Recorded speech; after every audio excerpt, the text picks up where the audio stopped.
In fact, the first sales I made was I just reached out to followers on my social media. So my friends list on Facebook, my friends list on Instagram.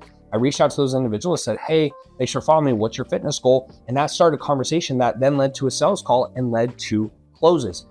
You would be shocked at how easy it is to make money with social media if you're willing to learn sales. It's super easy. It's a volume game. So when people say, hey, if you want to go on 100 dates with 100 women, you probably would have to ask, I don't know, 1,000 women, 500 women. Like, no one's going to bat an eye. Like, yeah, like some girls will say yes, some girls will say no. But then in business, people think it's crazy to spend that much time trying to make sales. But this is what's going to change your life. And so if you simply go out and you're just reaching out to your social media following, even if it's small, usually for every 100 people you reach out to, you'll get 30% will reply, so 30 people.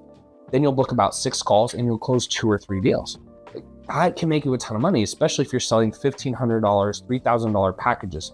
So you want to make your first sales without any funnel, any tech, because a lot of people spend way too much time on that before they've actually made an initial sale. Once you make the initial sale, then the business, you can start to add complexity to it. This actually reminds me of our client, Connor Jarvie, who came into our program working a full-time job.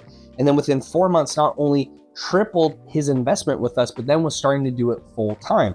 And he started in that exact same process by just simply reaching out to his followers, getting a couple initial sales. Once those sales actually overtook his 9-to-5 income, he completely branched off and then started doing it full time. And then the ball really started rolling. So if you can dial in that process, it's really not a huge risk to leave your 9-to-5. The thing is, people think you have to leave the 9-to-5 to start the business. In reality, if you can get those initial sales and it outpaces your 9-to-5 income, then you can go full time. And when you're full time, I'm telling you, it makes the absolute difference in the world. You'll be 10xing your output compared to if you're working part time.